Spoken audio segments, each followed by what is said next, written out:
Solar doesn't work. It's a con. It's a scam. Solar's a waste of money in the UK. We don't have the weather for it. Solar doesn't work in winter. It takes ages to pay it back. These are just some of the comments that we see and hear all the time. So this video is all about looking at cold, hard facts. We know it works. I use it at home. We install it every day, and solar works.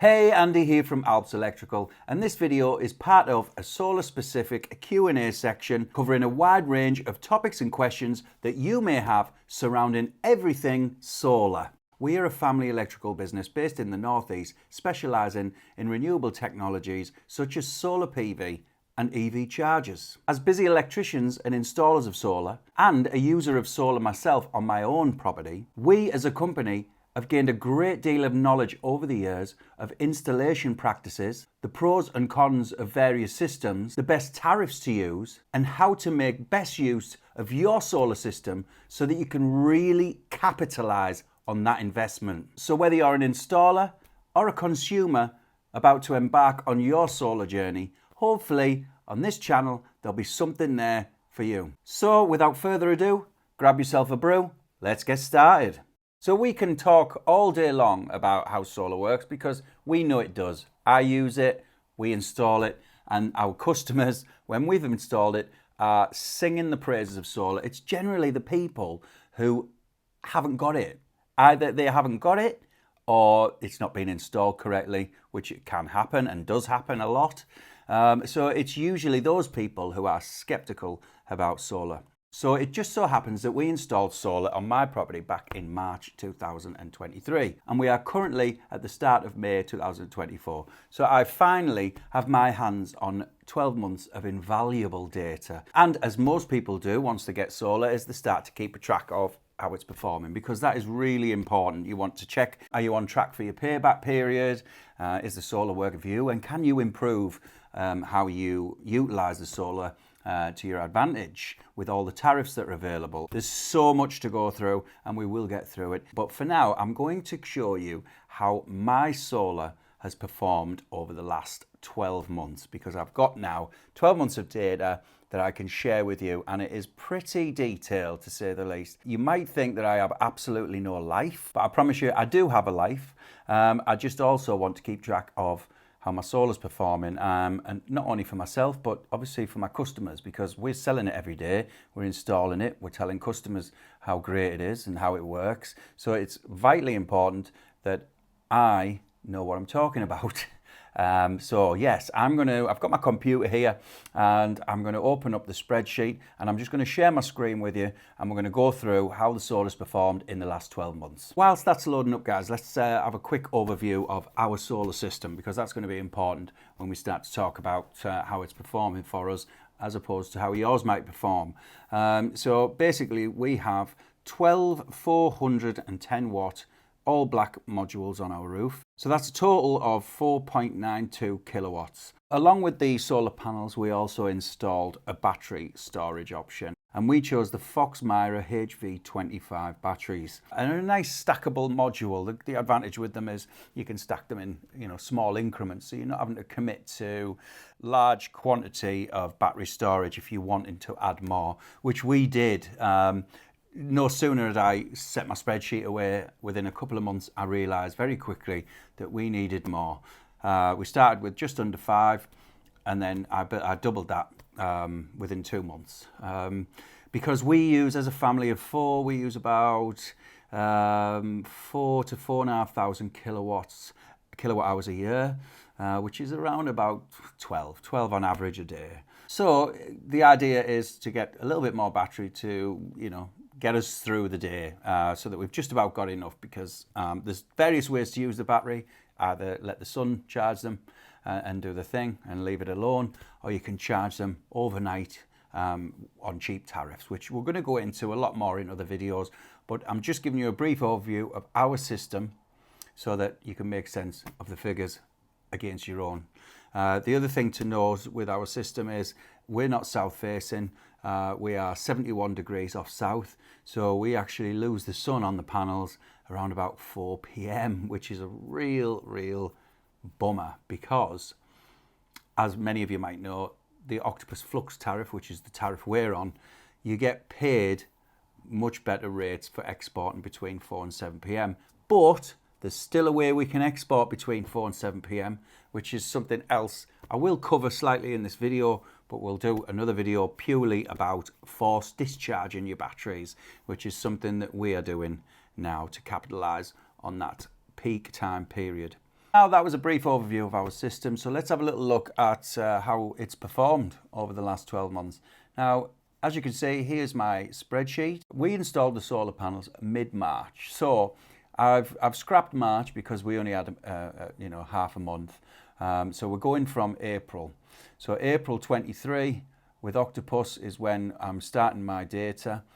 So I've got all my data from April 22 to March 23 from Scottish Power.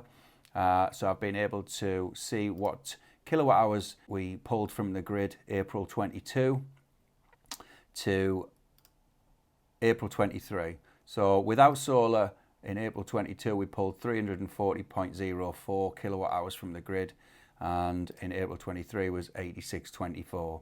So we've gone all the way along here, as you can see. In May 400 kilowatt hours, in May 23 with solar only 32.3, and as you can see it goes on 357 there in July as opposed to just 24.38 with solar. And as you see, it goes on and on and on. I'll show you that row first, and you'll notice here from October actually it was, this is when I started to charge my batteries overnight. Now I'll tell you a little bit about that later, but this is why these figures, whereas you see these figures here are drastically different, that's actually a 75% decrease there. In September we pulled only 67.46 kilowatt hours from the grid as opposed to 278.5 on the previous September, which is a 75% decrease. And here you can see 94%, 93%, 97%. So it's a significant difference in what we're actually dependent on the grid with solar. Whereas you can see here in October, we actually used the grid only 20% less. And then November, 3.2% more. December, 11.5% more than the previous year. And in January, we actually used the grid 49% less. But I know why that is. It's because we were away skiing this year. So I actually turned the batteries off altogether. And obviously we weren't using anything while we were away. So February, only 5.7% less. And March, you can see there, we actually used it 28% more. That's interesting. So the reason we started to charge the batteries from October was because obviously the sun is not out as much as it goes down earlier, and generally the weather's not great. So what we wanted to do was make sure that every morning when we wake up we have 100% capacity in our battery, so that we're not relying on the grid during the expensive periods. So we are with Octopus, and we're on the Octopus Flux tariff, which I would advise, unless you have an EV charger, is a great tariff to be on for import and export payments. We do have a referral link below in this video. If you would like to join Octopus, you'll receive £50 on your account to start you off, which is nice to have. So I'm going to show you the rates here. If you can see that you get varying rates throughout the day for import and export.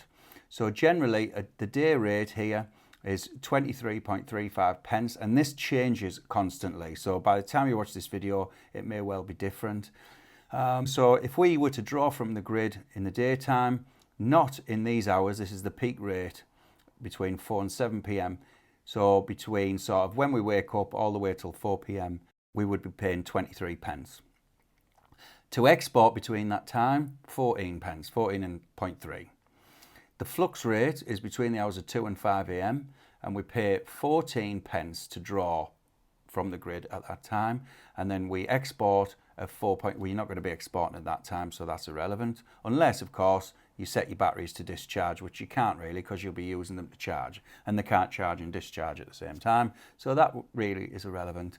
So the peak rate between 4 and 7, when the demand on the grid is the highest, they're encouraging you not to use energy. So obviously you're going to pay more. It's 32 pence. So as a family, we want to do everything we can to avoid using the grid at that time. And we can export at 23 pence between 4 and 7, which is brilliant. So basically, you would force charge your batteries from the grid during your cheap period. And for us on Octopus Flux, that is between the hours of 2 a.m. and 5 a.m, where we pay around 14 pence. For Octopus Go customers, it's between the hours of 11:30 p.m. and 5:30 a.m, and currently it's only about 7.5 pence per kilowatt hour. So you charge your batteries up to 100% from the grid. You wake up in the morning and you start doing your breakfast, putting the kettle on, and your house starts to use the battery. And then hopefully the sun comes out and starts to replenish your batteries. And once they're full back up to 100% capacity, any excess will be exported back to the grid. And with us on Octopus Flux, that's at about 14.3 pence during the day. Obviously that jumps up between the hours of 4 and 7 p.m, as I've mentioned earlier, at about 23 pence per kilowatt hour right now. For Octopus Go customers, it's just 15 pence per kilowatt hour all day, regardless of the time. So for example, on a really good day where you've had good generation, it's been a lovely sunny day, your batteries are still at 100% by 4 p.m, which on some days for us they are. We would force discharge our battery back down to about 20%, 30%, whatever you want, and then you repeat the cycle.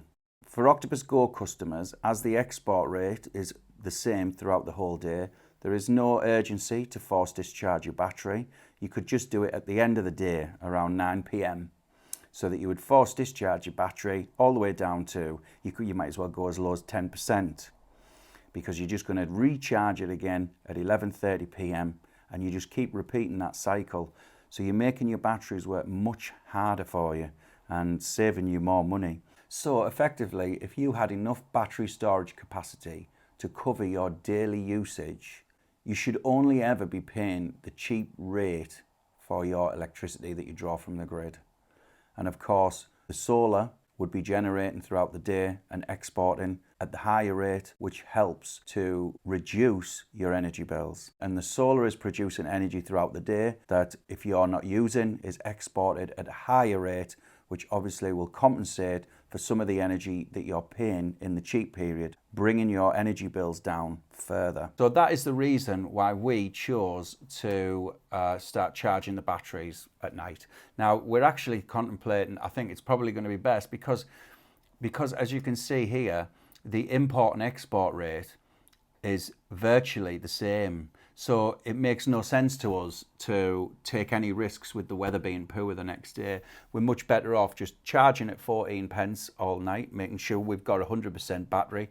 If the sun does come out and we have a beautiful British summer day, then the sun will continue to charge that battery, so that by 4 p.m.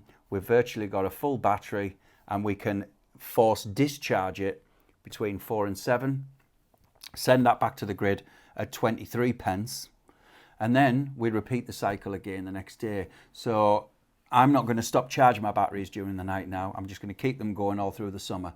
So that's going to have another effect on our data for the next year. So that's something else to bear in mind. So we'll go back to the data. So that's all of my months broken down throughout the year. So to make it a lot easier and to not bore you to death, it's broken down here. So the total grid consumption in kilowatt hours with Scottish Power for 2022 to 23 from the same period was 3904.29.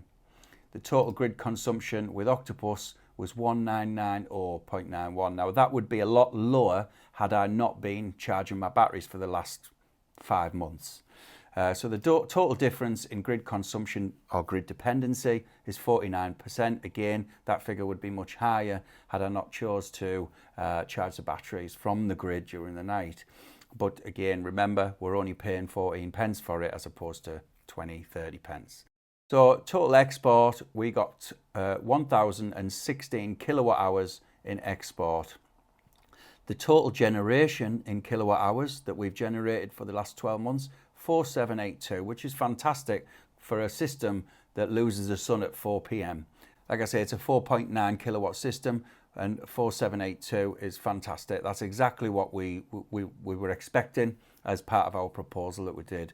So the actual cost of electricity there with Scottish Power, this is actually what it costs us from our bills. 1249 is what we paid. The actual charges with Octopus for the last year has been 65638. That's what I've paid in electricity. And this is all from the 1st of April to the 31st of March. So it's a full 12 months. So the export payments that we received there are £193.97. And that's obviously for the export. And bearing in mind, our export only started, Our export only started 3 months after our install, because it takes some time once you've had your install done for Octopus to initiate your export payments. So it took us 3 months there before we started getting export payments. So that figure would have been a little higher. Now there's other things in there. We've got referral fees, because we've had some referral fees when we've recommended a friend, which I would definitely suggest doing if you're an Octopus customer. Provide your referral link, you get £50. I mean, why not? You might as well do that. It's great that they offer that. And the fantastic thing about Octopus is the other incentives that they offer that they don't have to do. It's just amazing. And what they're trying to do is to encourage you not to use the grid between 4 and 7, because it's going to help to ease the situation with the grid, which is obviously in high demand between 4 and 7 p.m. So they're incentivizing you to not use and draw from the grid. They're offering saver sessions where they'll offer even better export rates, and you get an email every now and then asking you if you want to take part in it, and then you'll receive points, Octo points, and you can put that towards your bill, or you can put it towards even Caffè Nero. They've just introduced a Caffè Nero thing now where you can go down and get free drinks. I mean, it's just brilliant. So, you know, you can just make it work for yourself in more ways than one. So we've received their 80 quid in other incentives just by doing spin the wheel and saver sessions. I mean, £80 in the year, you know, it's not gonna change your life, is it? But it's £80 that you might as well have. So that's great. Anyway, so the total benefits of referral fees and other benefit payments and export payments there. So £523 we've received. And that includes obviously the export, the referral fees, and then, like I say, all the other bits and bobs that we took part in. So £523 saved. So then we have the cost of electricity. So what we've paid to Octopus minus our export. I haven't included the referral fees and the other incentives. I haven't included that because I just want to purely focus on how the solar has changed things in terms of cost. So we've got the £656.38 minus the £193.97, which are our export payments, giving us a total of £462.41. So basically, our cost of electricity has gone down by £786.96 in the last 12 months, which is not to be sniffed at, is it?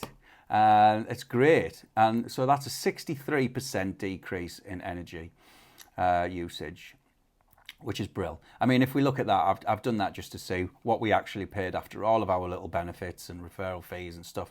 And there you go, £132.41 for our electric in 12 months. Thumbs up. Definitely a thumbs up on that one. So as you can see from that, we're very pleased with our first 12 months. There is, like I say, we could have been exporting sooner. So this next year we'll have a full year of export. This next year we'll also be charging our batteries every single night, unless the tariffs change and it makes it not justifiable to do that. We're going to do that because we'll save more money by doing so, because there'll have been days last year where we woke up with a 20% battery. It wasn't a nice day. We didn't get much sun, and we'll have started pulling from the grid at the most expensive time. There's no need to risk that. If your import rate is pretty much the same as your export rate, it makes no sense to take a risk on not having a full battery when you wake up on a morning. And that's even more justified if you're with Octopus Go and you have an EV car, because the rates for import in the night can be as low as 7 pence. and the export rates I think are the standard rate of 15 pence, which is as it stands right now, which is amazing. So you would always charge your car at night and charge your batteries. Make sure you stagger them because you don't want to blow your main fuse. But we're going to go into all that in another video about force discharging your batteries, charging your batteries at night, and how best to use them. So watch out for that one. Going back to the spreadsheet then. So as you can see, we've done well this last year. That's just a breakdown of all of our export payments, and that's how I got to that figure, referral awards. But what I want to show you here, and this goes back to the start of this video where I was saying about all the people who are skeptical of solar and say that it doesn't work in this country, that it doesn't work in the winter and we don't get enough sun, and just, you know, there's a lot of skeptical people out there, and I can understand it. You know, it's not a new technology, but it's more present in our lives at the moment. There's more information about it out there and in the media and social media. It's booming. Solar is booming, and people out there are making good savings from it. I've never met one person yet who has solar who says it's a load of rubbish and it doesn't work. It's always people who haven't got it. You know, they just don't believe in it. But unfortunately, guys, solar works, even in the UK. So if you have a look here, you see, I took the time here to see what was our best yields last year, which basically means, you know, the power that we generated purely from the solar panels. So this is the best day of each month last year, and I wanted to do this so that you can see that actually in some of the winter months, you know, it's not nil, it's not next to nothing, it's not worth doing. You can see that you still get decent results. There you go, look, so April 26, and you can see here 31 in June. So it looks like June was our best month. March this year, that is, March this year was 30. And let's not forget how terrible this winter's been. I mean, when I actually put the spreadsheet together and I updated it just the other day, I was quite amazed to see how well March has performed, because I don't know whereabouts in the country you guys are from, but we have we've been installing solar most of March. Nearly every day it's been raining. We're just on the roof getting absolutely drenched. So how we've managed to have a 30 kilowatt hour day, I don't know. I don't know when that was, because it certainly wasn't one of the days that we were on the roof. But yeah, you can see as well though, monthly there, let's have a look at our months. We've got 426 in April. That's the first month that we had, the first full month we had with solar. 562. So 562 in May last year was the best month. You know, it was even better than, look at August, 347. So August wasn't so great. Whereas look at March, 544. March this year, where was that sun? Where was it? Because it wasn't on my head when we were on the roof, I can tell you. But anyway, I'll take it. Thank you very much. So as you can see from those figures, look, so September 287, October was better than September. And then November is still 262. 231 in December, that's in the heart of winter. January 333. These aren't bad figures. I mean, look, they're not that far off May, so it's, you know, yes, it might be half or, you know, 60%, whatever it is. Maybe I could have done that calculation as well, but I think, you know, at some point I need to actually get a bit of a life. So as you can see, it's working, and it's working throughout the year. Now, if you have a look here, I've even gone as far as to look at the seasonal yields. Winter, spring, summer, autumn. So we can get an idea of how the solar performs in every season. And as you can see there, I've even got the amount of days that are in each season. And you can see that we've got a total of 896 in winter, 1,623 in spring, 1,442 in summer, and 837 in autumn. Now that is obviously in kilowatt hours again. And then if you look, basically, if you divide that by the days, it's an average of 10 kilowatt hours in winter per day, 17 in spring, 15 in summer, and 9 in autumn, which, like I said at the beginning, we as a family use about 10 to 12 kilowatt hours a day. So even with those figures there, you can see that we're almost there as far as generation goes. The solar's still working hard during the winter, and we are using our noggins to utilise the batteries to their fullest potential during the winter. And like I say, I'm even going to continue that during the summer as well. So I hope that has gone some way in proving to the skeptics that solar works. I am thrilled with how our solar's performed in the last 12 months. And I know the sun's not going anywhere, is it? So it's going to continue to work for us like this. And I think Octopus, they are just changing the landscape as far as, tariffs go, and encouraging this considerate usability of the grid, where, we're trying to just pull back a little bit between those peak hours, encourage people to draw in the night, so we're filling our batteries at night, fill your EV cars at night. Some of my customers are even, putting timers on the washing machines and dryers, and things like that. They're really...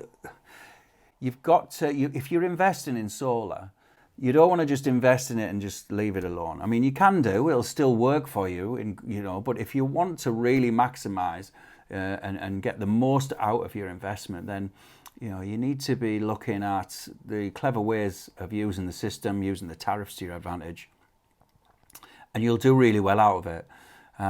So I hope that hasn't been too boring.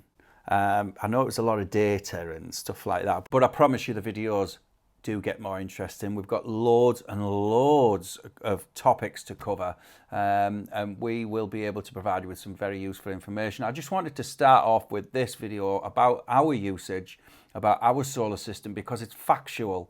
No one can argue it, no one can deny it, no one can say it's not happening, no one can say it doesn't work. It is working, and we're thrilled with the results so far. So I wanted to start with this video, and it's hopefully useful to others to also, if you've got solar or you're looking to start solar, you need to be looking to really make a spreadsheet and keep an eye on it. You don't have to. You can let it do its thing, and it will still do really well for you. But the majority of our customers, they want to know, they want to be involved, they want to be playing with the app, they want to be force discharging the batteries, they want to be capitalizing on that investment. Well, why wouldn't you? It makes sense, doesn't it? So there's going to be a lot more videos coming out from us guys with some useful information. Like I said, we're installers, we are users of solar, and we sell solar to customers, obviously, with our installs. And we've learned a great deal about all of the MCS procedures, the regulations, and obviously the endless amount of brands and options that they are available for you as a consumer. So there's going to be a treasure trove of information coming out in our next few videos. So please like and subscribe and stick with us and watch some more of our videos. Let us know what you think. Any questions, anything you want us to cover, please let us know, and we'll do our best to do that. So anyone who's about to embark on their solar journey, enjoy it, and I hope that you find the right solar system for you, and we'll catch up with you soon. Thank you for watching.